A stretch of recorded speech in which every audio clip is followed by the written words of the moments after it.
you turn it over a second? Thank you, because my wife, I'd like her to be.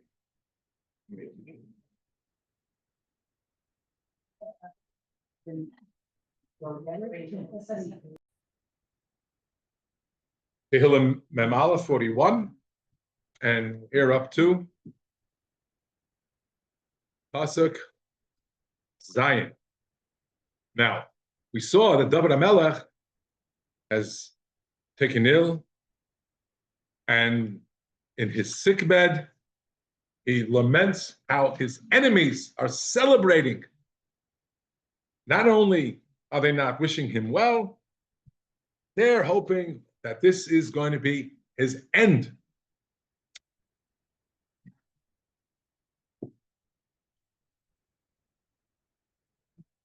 In Pasuk Zion, he says, not only are they hoping that it's going to be his end, but they come to visit him. And they feign care and love. Oh, how are you? We wish you well. In fact, they then leave and say and speak to each other amongst the group of enemies, celebrating. Oh, yes, he looks really bad. Isn't it wonderful? And included, we'll see that David HaMelech says, they explain why I am this ill and why I'm this weak. It's because I'm so evil. It's because I deserve it. And that's why they believe fully I will not recover. That this is my deathbed, not only a sick bed. And they're very, very pleased that that's the case, according to them. Let's see it inside.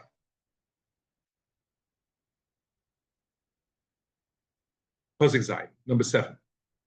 Ve'im bo liros shav yidaber. If they come to see, how's he doing?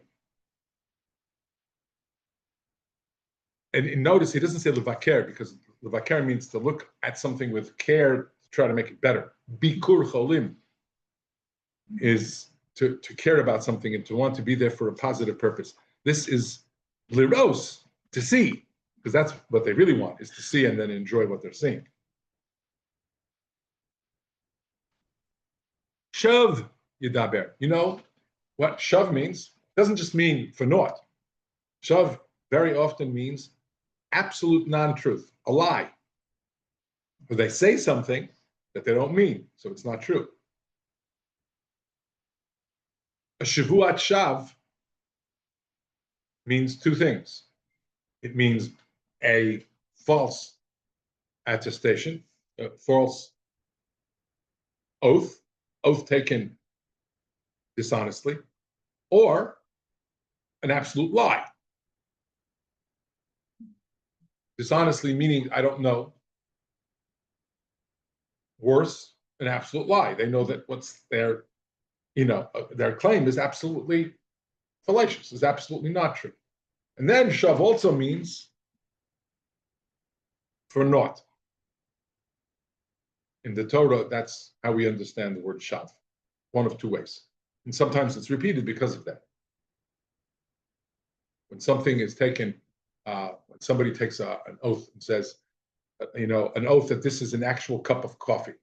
So that's shav, that's for naught, because it's clear, that's what it is. It's a cup and it's got coffee in it. So why say and take Hashem's name about something needlessly?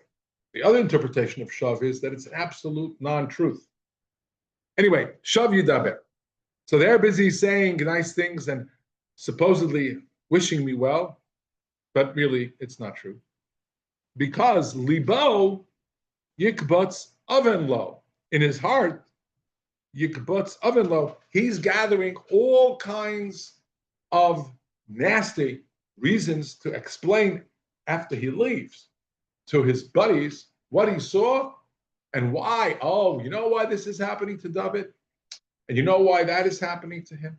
And you know why he has this fever and that fever and this patch on his bandaging he needs on his body and this, every aspect of the illness, whatever it might be, they're going to explain it in some very dishonest way and in some hideous way.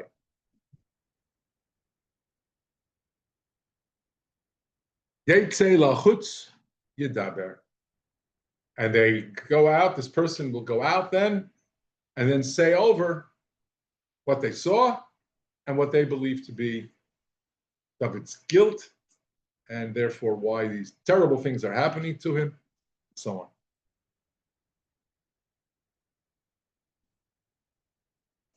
Yachad alai is lachashu. You know, lachash means something said whispered. And that's because it's inelegant, it's not polite to say such nasty things out loud. But you can and will say it quietly. And so they share this horrible discussion about David HaMelech with each other. Yachad, together, a lie about me, yislachashu kol sonai, all my enemies come in conference and say the most hideous things. So if we are talking about Am Yisrael as a whole, we see this in our own time, where they'll say publicly that yes, the Jews or no one calls us the Jews because that would be too much what we want them to do. But the Israelis have a right to defend themselves, etc., etc. They'll say nice things, and they came here to, oh yes, look, they visited with us immediately after this October 7th date 2 years ago, and they were all indignant about how awful it was and how terrible it. And then, of course, within months or less, behind closed doors, they have a completely different description of it. And by the time we got to where we are today, they're even openly saying that the Jews are wrong and the victims are the guilty parties, and on and on and on. And of course, that a genocide is being perpetrated, etc., etc. And the idea of believing it is embedded here. David HaMelech, when he uses that word shav, meant to tell us that they are convinced of the position that they're taking. They're not just brazenly, because we hate or are jealous of David, so we want his demise even though he doesn't deserve it. They've convinced themselves that this is what David deserves. And we have to know that that's much worse, in a sense, than an enemy who says, no, I don't care whether they deserve what I wish for them or not. It's just that their demise will be much better for me. That's all. It's not about what they deserve or what they don't deserve. What's coming to them, what's not coming to them. It's and that is in effect, that's part of the difference between the Muslim world and certainly the Arabs who are inclined to believe and who have been convinced that this land belongs to them, versus the rest of the world who would like to adopt that because it's a convenient way of, oh, I'm not an anti-Semite. But look, they've taken away the land of these poor, dispossessed Arab people. Meanwhile, they are anti-Semites. They're not even willing to look deep into themselves, to contemplate, and to recognize after contemplation and in a bit of introspection how deeply their anti-Semitism runs. But no, it's more convenient to simply say, I'm not an anti-Semite, but look at what these Israelis have done. Look how they've dispossessed the whole people. The people who are being dispossessed and believe they've been dispossessed, they hate us because they believe they've been dispossessed. And they've been taught that from the youngest age. Europeans, the Americans, and others, they don't know whether we haven't been dispossessed, not been dispossessed, but it's a great reason and a quick reason to say, yeah, of course, it's obvious that this was, an injustice that continues to be perpetrated against these poor Palestinians, as they're so called. And we're going to be watching. This is just the beginning. next decades are going to see a terrible, terrible increase in this kind of claim and in the aggressive face that it all will come with. And Tehillim is going to be a very, very great source of strength for us. We're going to need to bolster our emunah and to speak with HaKadosh Baruch Hu about how we feel and about what's happening around us,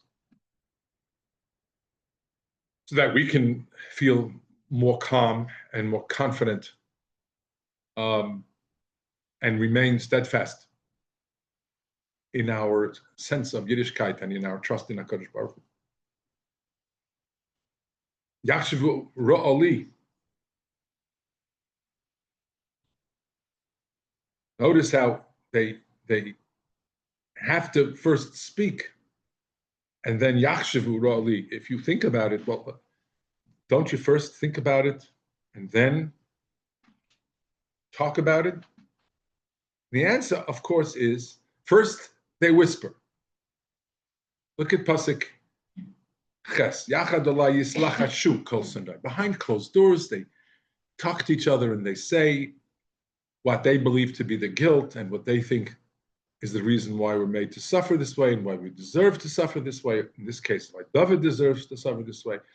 They think these terrible things, but they don't speak them out loud. Next step is, well, how can we express it more openly? Next pasuk tes. Listen to this.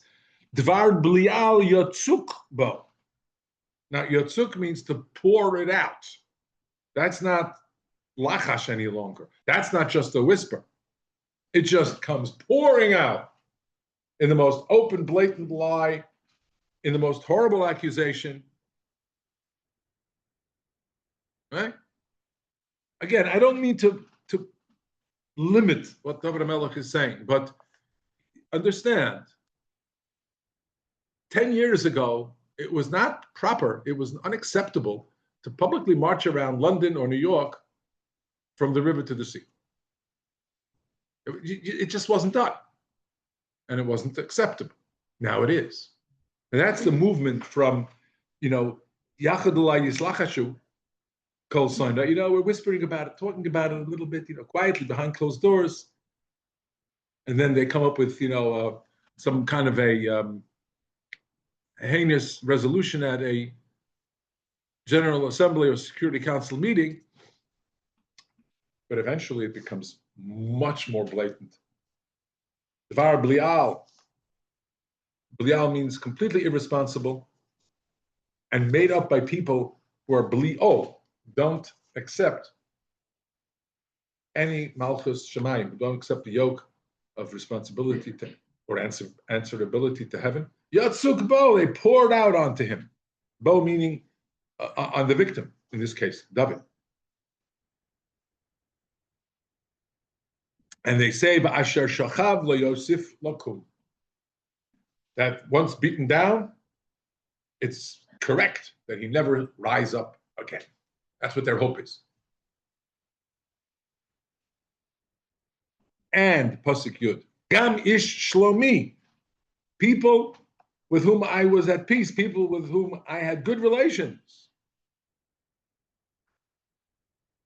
Asher batachti vo, people I thought I could trust. Does this sound familiar? Ochel lachmi, people who benefited from me, who ate my bread, meaning I broke bread with them. Now, how many people here know of and have read about situations in which people who have clearly benefited from relationships with Jews, or nations, whole nations that have benefited from relations with Israel, nevertheless turn on us? Higdil alai akev. Higdil alai akev has the literal interpretation of being twisted. Akev meaning to be hiding. They're actually lying in ambush. And then, meaning that they won't openly do anything to harm us, but when the opportunity arises, they're waiting for it, and they will move to assert something that causes us harm or causes David HaMelech harm. And Higdilalai, okay, means that it's something done in a very big way. Higdilalai, okay. They're going to be hurtful and wait for the opportunity. They're lying in ambush, just waiting to pounce when they're given the opportunity. When somebody comes along and says, well, here, this is a way in which we can cause the David HaMelech or his offices or his power, we can weaken him. And again, in our time, this is something we can do that will trouble the Jewish state. This is something that will bring the Jewish state down. They're just waiting for that. And then they pounce on him. Now, you don't know that they're waiting for that because you don't know what's on their minds. We can't know for sure. Remember, our diplomats and our people they're trying very hard, and they talk and they explain and they cajole, and I'm sure that they would confirm that, yes, of course, the heads of state and the people in diplomacy from various countries from throughout the world with whom they speak are very sympathetic and say how they're very sympathetic. But in reality, that very sympathetic notion that they're saying, they feel is not ultimately going to express itself in policy, because instead they're just waiting for the opportunity to pounce and have whatever excuse, a very negative stance vis-a-vis Am Yisrael. Okay, and these are the people with whom I had relationships and I trusted in them. Forget about them. Kadosh Baruch Hu, Chaneni v'Hakimeni. Chaneni, the Ibn Ezra says, is you be kind to me, instead of the Divrei Belial. Divrei Belial means very negative, very aggressive, hateful message. You, Hashem, instead, Chaneni. Hakimeni is obvious. That's against, they say, Lo Yosif Lakum. They say, I should never be able to stand up again. I'll never get out of this sickbed. No. You, HaKadosh Baruch Hu, Chaneni. You'll be kind instead of aggressive and kind instead of evil. Hakimeni. And you'll stand me up. And then he says an unbelievable thing. Va'ashalom alahem. Now, ashalom alahem is like saying, I'll respond to them in a positive way. All the Mefarshim say that if it would be Nekama, David HaMelech would say so. Ashalom alahem means I'll explain to them how they are mistaken. And David HaMelech had people with whom I guess he understood they actually could better their ways. They could do teshuvah. Would that we, as a nation today, have people with whom we could say, well, we'll straighten it out, we'll explain it to them. Va'ashalom alahem. Ashalom alahem means not only to pay back, but also from the shorish of shalom, which means that we'll become whole again. But literally, Va'ashalom alahem means, and Mefarshim, some of the Mefarshim say this, I will be good to them where they were not good to me. I will pay. Ashalem means I will pay. Tova tachas ra'ah. Good for all their evil. Now, that's tzidkis. That's having a sense of righteousness and forgiveness and really saying, if HaKadosh Baruch Hu wanted them to do what they were doing, and now they've desisted, they've stopped, so they were just shluchim of HaKadosh Baruch Hu. Now let me show them that that's all that they were, and I'll correct their ways, and they'll be good people. Can you imagine? The answer is yes. With a Jewish person, that is how it can be. Because the Jewish people, the great men who were opposed to David HaMelech were great Yidden. And great Yidden can be redirected to be great Yidden again. Halavai, we were dealing as a nation with people who were really great people making a big mistake vis-a-vis the Jewish people. Halavai. So that's where, this is an example where we have to know that, as much as we can and should apply interpretations from Tehillim to our situations, there are differences. There are exceptional moments where David Melech says, Ashal Molahem, I'm going to be good to them and everything's going to be fine. We'll go back to being one nation, one people, and we'll be good with all of those who were once my enemies, but no longer. This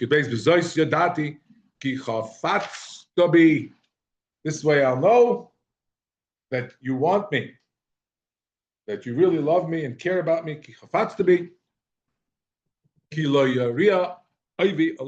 When my enemies will not succeed in doing evil to me. I'd like to finish the paragraph.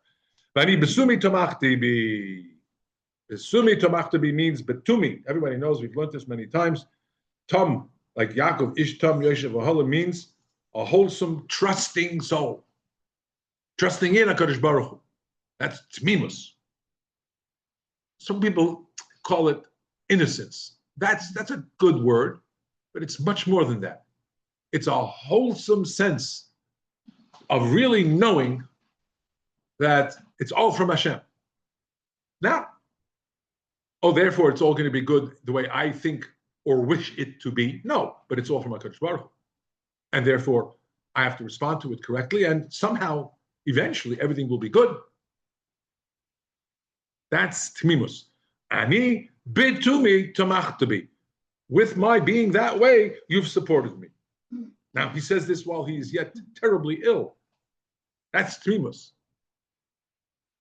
Now, we learned earlier that we saw David HaMelech did have an urging prayer to HaKadosh Baruch Hu. That's also okay. There's no contradiction between urging HaKadosh Baruch Hu, please help me. I'm in so much pain, emotionally, physically, and accepting the pain as I am experiencing it in the moment. And you will stand me up strong again. La'ilam. La'ilam doesn't mean forever, but it means for the full lifetime that I was destined to live. Baruch Hashem, Elokei Yisrael, Meha Olam Va'ad Ha'olam, Amen Va'amen. Baruch Hashem, Elokei Yisrael, Meha Olam Va'ad Ha'olam means from one end of the world to the other.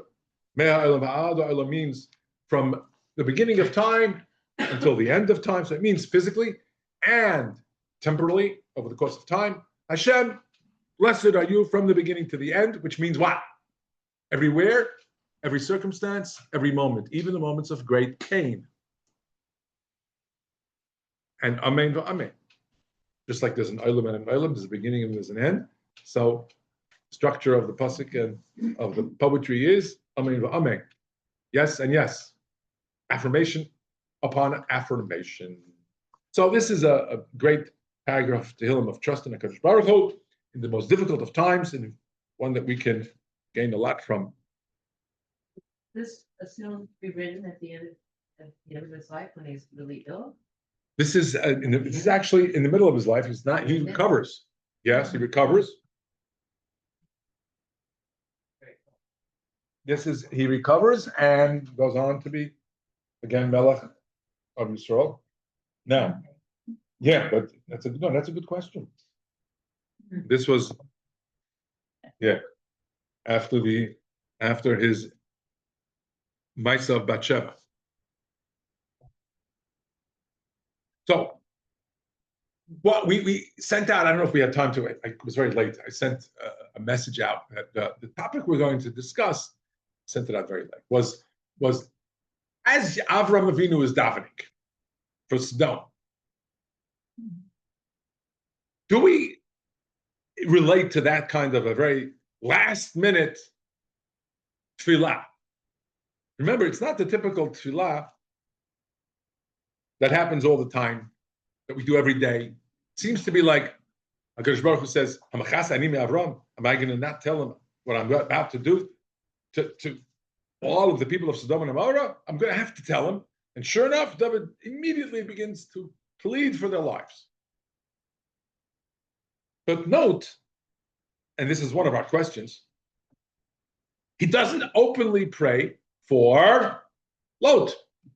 Now, this man, Avraham Avinu, risked his life in the biggest way. shortly before this all, to go after kings, multiple armies, far greater, bless you, far more, indomitable than the Melech of Sodom and the people with whom he was trying to ultimately defend. They even were defeated by the time Avram Avinu steps in. Melech Sodom has been defeated. He's taken captive together with Lot. He's gone. Avram has just Eliezer, Avram, maybe he has a few hundred people, as the pasuk says, that are going to fight along with him, and somehow they managed to beat back and vanquish armies miraculously. But why? Because his brother Lot had been taken captive, right? The Palit, one of the survivors of the war, refugee, comes, tells Avram, and Avram hears Kinishba Achiv, and so on and so forth. It's called Lot Achiv, his brother Lot, who had abandoned him because he was more interested in, the fertile land and pasture land for his increasingly blessed flocks. So Uncle Avram, see ya. Avram selflessly risks his life to save Lot. So you'd expect, in this week's parsha, because Baruch Hu says, I've got to tell Avram what's going to happen. Zakas Dom Vamor Kirab, terrible place. I have no solution.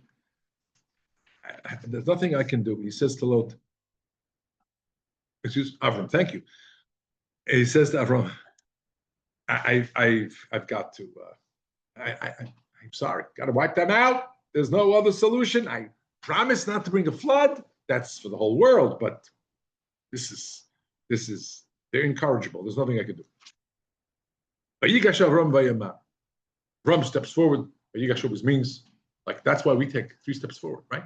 When every time you take 3 steps forward, the beginning of Yeshua Esrei, you know who you are? You are Avram and Sarah, Yitzchak and Rivka, Yaakov, Rachel, and Leah. Vayigash love Yehuda steps forward for the sake of his brother Yosef. Is in front of him. He steps for the sake of his brother Binyamin. He steps forward to he thinks it's the Pharaoh's viceroy. He steps forward to argue, to help, to be an intercessor, to speak. It's a tefillah. But Yigash, you should know, you step forward, what you're doing. You're being very bold, approaching HaKadosh Baruch Hu in the ways that your Avos and Imos taught us to. Now, Yigash, Avraham, Yemar, and he said, Hav Tispet Tzadik in Russia. Now, maybe he thought Lot was a tzaddik. I don't know. The question is, did Avraham pray for Lot? Maybe he did. Because if he's going to save Lot alone, well, that's small change versus saving the whole city by saying maybe there's a whole group of righteous people, and therefore, because of them, HaKadosh Baruch Hu also says, if they're there, I'll save the whole place for their sake. Ba'avura. So it could be that that's what, but why doesn't it say so? Why doesn't it say here he had gone to risk his life in battle for Lot? Now it doesn't say that he mentions his name at all. That's number one. Number two, the next morning, Avram gets up in the morning, early in the morning, and sees that the smoke is rising up like a mushroom cloud over Sodom and Gomorrah. Vayashkef al pnei Sodom. Vayar v'hinei ola kitor haaretz ki kitor hakivsha. Now, understand. The pasuk before that says that he stood before God, from which we understand oh, that's the same spot where he had been with HaKadosh Baruch Hu the day before, and he specifically went to that spot. That's what we're supposed to do, have a place to pray, a makom kavua. And it's a good idea even in one's own home to have a place. That is the place that preferably it's not at an open window, preferably it's, not far from a window, obviously facing Yerushalayim, and so on and so forth. But that should be the place where we daven. Obviously, in a Bet Knesset, each person should have his or her makom kavua. We learned that makom kavua idea from this week's parsha, from Avraham Avinu. Now, he goes to daven. He's praying. Now, 1 second. He sees that this kitar is rising up. It's not clear from the pasuk whether he davened because he saw that mushroom cloud of destructive ash and smoke was rising up over Sodom and Gomorrah, or he davened, and just as he started, or thereafter, a moment later, up goes Sodom and Gomorrah in smoke. But one thing's for sure, he came to daven. And the question is, 1 second, he already was told by HaKadosh Baruch Hu, or de facto by Hashem's silence, there is nothing to argue anymore. There are no tzaddikim for whom you can daven. So the place is going to be destroyed. So why is he davening? What's he davening for? It's clearly a davening different from the begging and davening and pleading of the day before. And number 3, obviously, we learned from this pasuk that he got up early, so he davened. That means he was metakein. He instituted the idea of shacharit, davening early in the morning. Well, what was different about this davening? He had davened the day before. He had pleaded with God the day before. Now you want to tell me that was at mincha? Okay, so then give him credit for being metakein mincha, which is no, that's Yitzchak's. So obviously there's something very different about what happened in that davening of that morning that's different from all the previous prayers. And by the way, let's face it, you look at throughout the Parsha of Lech Lecha, where Avram comes to Elon Moreh, where he comes to Shechem, and he builds a mizbeach, V'yikra b'shem Hashem. Right? So what does Targum translate? V'yikra b'shem Hashem. What does it mean? He stood up on the mountain and called out God's name with a siren. Hear ye, hear ye. And he screams out God's name. Is that what V'yikra b'shem Hashem? What does it mean? It means he davened. So look at Onkelos and he says, V'tzali b'shmad Hashem. Tzali meaning prayer. Well, that's what tiskabel. At the end of every tefillah, you'll hear a kaddish tiskabel. What does tiskabel mean? It should be accepted, received in Shemai. What? Tzlot home. The prayers of tiskabel tzlos home. Tzali is the prayer. So, tiskabel tzlos nevusim l'chol beis Yisrael. The prayers and entreaties of the Jewish people should be accepted. Tzali in Targum means that davening. So he davened before. He davened many times. He's been davening for years. But what does it mean? That morning, as Sodom's being destroyed, Shachris! Avram Avinu is Batakan Shachris. He's been davening for years. Mapito. I look my Hebrew like that. All of a sudden, you're telling me that he's Batakan Tefillah Shachris. He's been davening for years.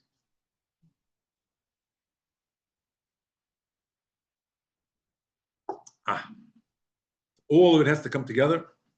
Let's see.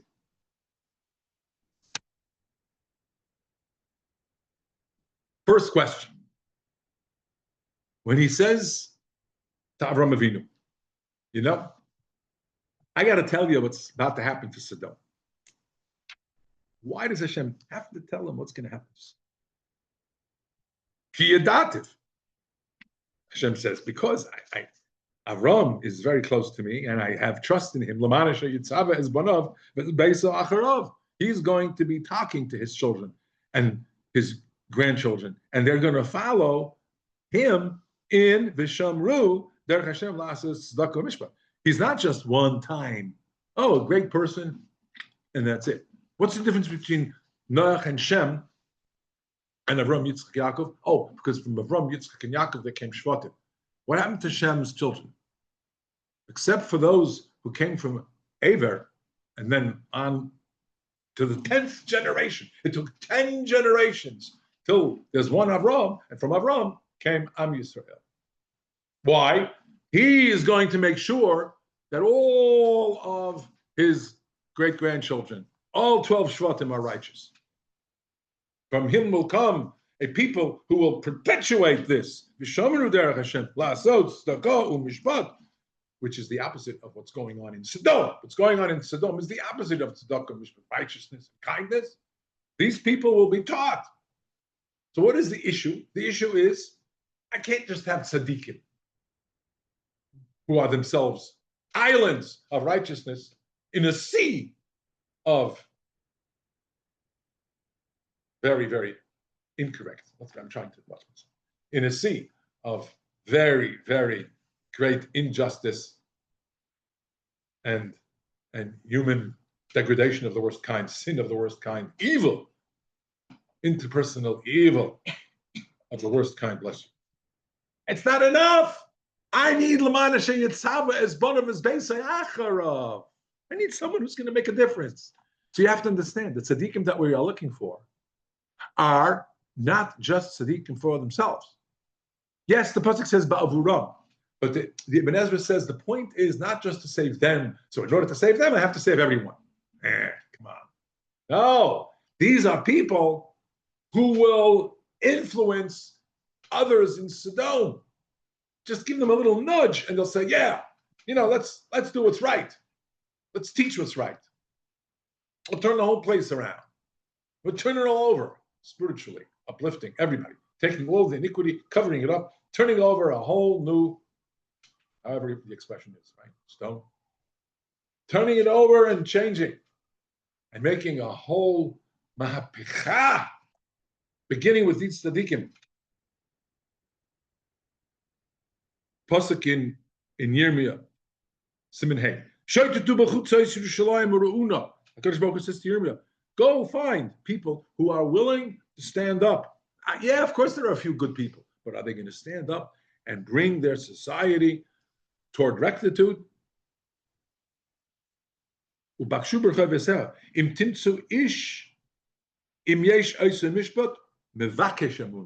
not only that they do the right things themselves. They have to fight and struggle for it, and then maybe they can, then I'll forgive you, Yerushalayim.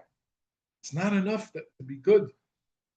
We have to be ambassadors to each other, to the cloud.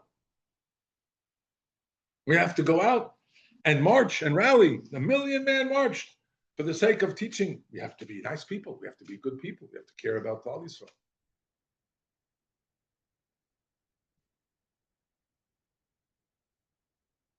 We have to be tzaddikim who rise up and who influence others by the way we behave, by the way we treat one another. The opposite of the Sodomites. Now, getting back to our question. So did he pray for Lot? Well, Avram Avinu might have understood. Listen, Lot, good guy. Is he teaching everybody else? No. There wasn't enough. But for him to go out and save Lot by battling for Lot, risking his own life 100%. But where HaKadosh Baruch Hu says, I'm just going to destroy the whole city with whoever's righteous in there. But why the righteous? Because they're not caring enough to change their society, to make a difference. Oh, well, maybe that's why he didn't pray for Lot individually. Not only because Lot alone won't save the city, but there were no tzaddikim along with Lot. You would need 10 such people to start influencing everybody else. You see here the importance of having a good group. You need a tzibur, not only for one's own sake, but so that we can make betterment of the entire community, of our entire society around us. And that wasn't there. So that's one answer to first question was, did he pray for Lot? Why didn't he pray for Lot? Now,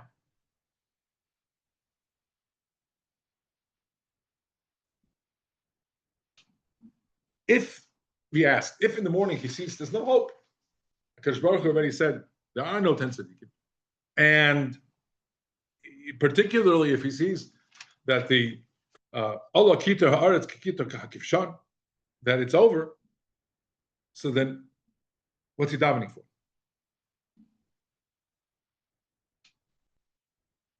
What's he davening for? As we asked.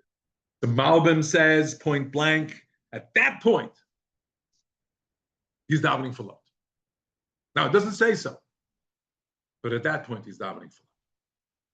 And he says a very interesting thing. He says, note that Lot was himself a sloth when it came to recognizing that he was not just a procrastinator, that's being too kind. But Yisma'ama, with the Shalshelis, we talked about it once before. They had to physically take Lot and pull him out. That's how much, two things. He believed that the Sodomites don't and shouldn't be destroyed, and that's how close and bound up he was with them. They had to literally grab hold of him and pull him out of his home and out of Lot, and out of Sodom. Says the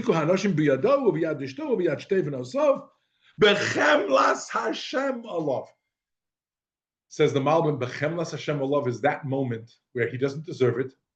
Chemla means, like we say in our own davening, Chemla Yisera Chamalta Aleinu, a tremendous amount of mercifulness, of pity. That's the moment where, because of Avram's davening, you yourself, Lot, would stay here. You know what? You would deserve what you get if you stay here. But there's an uncle of yours who, okay. So in the morning, that's where the tefillah is, please, HaKadosh Baruch Hu. And Lot is the one who is the beneficiary. Now, understand, it's not only because of Avram. There has to be some redeeming factor in Lot.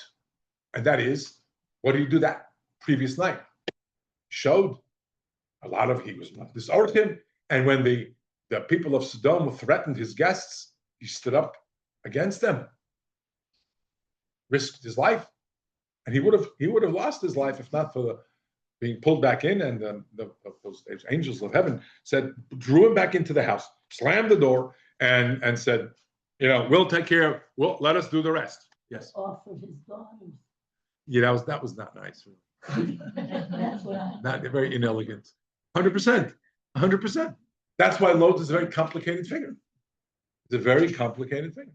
But what is that? Thank you. Thank you for bringing that up, Mrs. Gusenberg, because you know what that means. When we said before that he's righteous, but he doesn't understand how to perpetuate it, and he doesn't genuinely embrace the value in and of itself. Because if he would, what you described by him saying, my daughters, I'll forfeit, would never have happened. He would have understood that it's not, you can't be an island of morality and decency. That's really not decency. That's really not morality. It's almost a self-serving wish to be of a certain nature oneself, but not caring about the ideal and the moral itself. Thank you. Yeah. So, according to the Malbim, that's why Lot is saved, and he's saved miraculously. And remember, so now we can see that the time sequence is that just as Avram Avinu gets up very early in the morning. Now, remember, it says that the davening l'chora was at the same time as the destruction. The destruction was at Alos HaShachar. It was not at sunrise. It was earlier. It was at dawn. Hence, people start davening very early in the morning, and then they come to actual tefillah to Shemona Esrei at Hanetz HaChamim. So then we can understand that the time sequence is that Lot tarries, and the time comes, dawn brings this destruction onto Sodom, and Lot is still there. So they grab him and remove him. And just at the moment, that Avram Avinu sees that this is happening and has begun to daven. And that's why the Psukim describe Avram was getting up early to that place, and he looks up and he sees it's happening. As he davens. Low to say, through that davening. But yes, because Lot has decency about him and has some sense of having goodness, at least he showed it past evening, so therefore Avram's tefillah can be effective. Now, you have to know that there's a major machlokes in the Acharonim, in the commentators, whether or not Avram really loved the people of Sodom, in spite of the fact that they were so heinous, but they're Hashem's creations. He has to love them to the extent that he wishes them to be spared and one day turn back into decent human beings. Or he's just absolutely negative about them.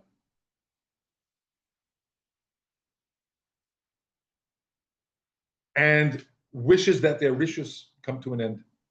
If they cannot be rehabilitated, he completely accepts that they're going to be destroyed.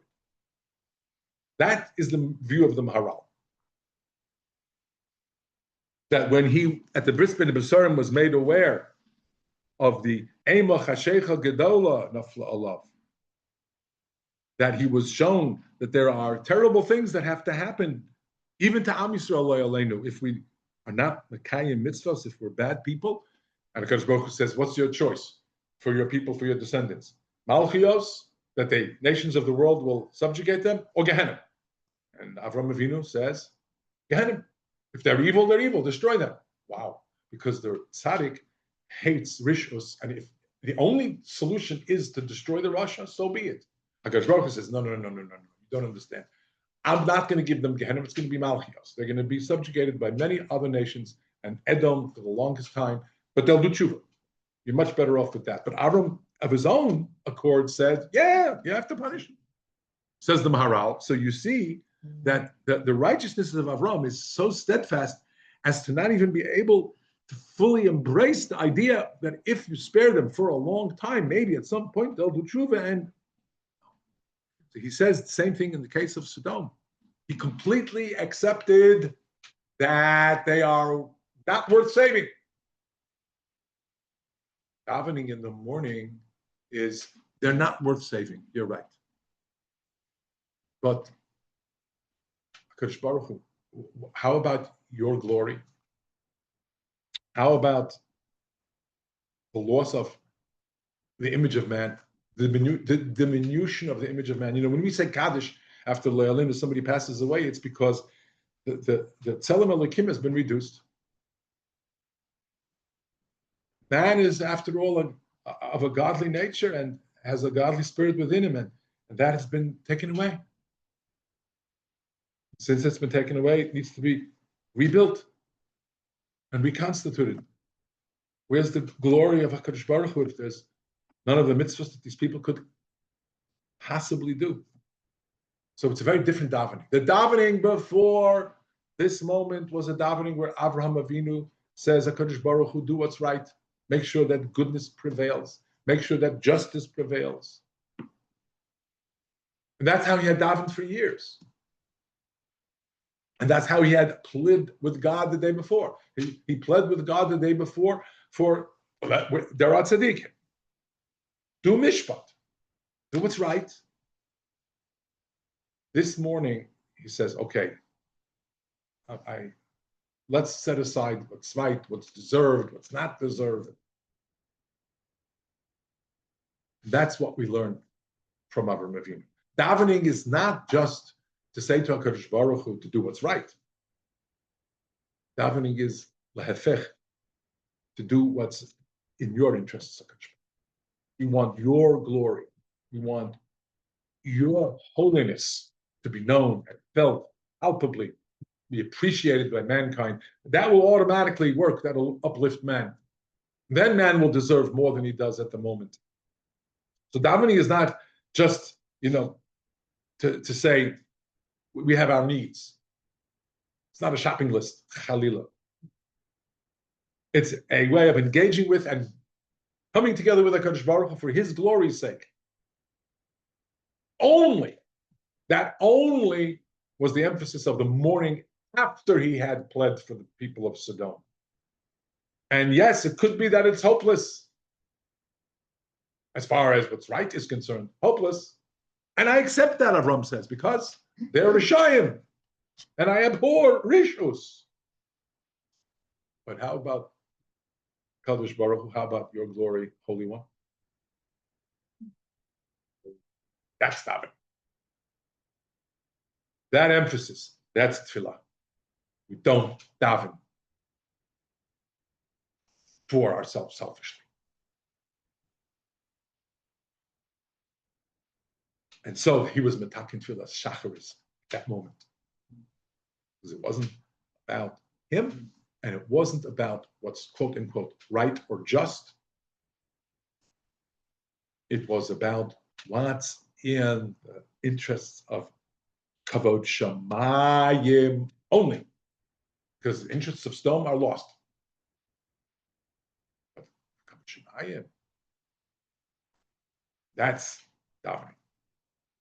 And that's the place where, therefore, Chazal say he was metakin. So, in answer to our questions, we'll just wrap it up. We were asking, did he pray for Lot? The answer could be either no, he never did. And we explained why, because Lot's not enough. You need someone who's going to influence others. Otherwise, he's lost together with the people of the city in this decree. Or he did, the Malbim says, the next day. And we also asked if the prayer for Sodom was begun after all of the destruction had begun. Wasn't it too late? The answer is, well, it's not only about, saving people, like we just said, it's about Kavod Shemayim. Where's Kavod Shemayim? How is that Kavod Shemayim going to be? What are you going to do, HaKadosh Baruch Hu? We want your glory in the world, which will now be diminished. And that answers question number 3, which is, well, he had been davening for years. Yeah, but this is a whole different kind of tefillah. This is tefillah not about what I need, or not even about what's right or just. It's about Kavod Shemayim only. That's why this is the place and time where he was metakin tefillah shabbos. Thank you very much, everybody. Thank you for listening. Thank you.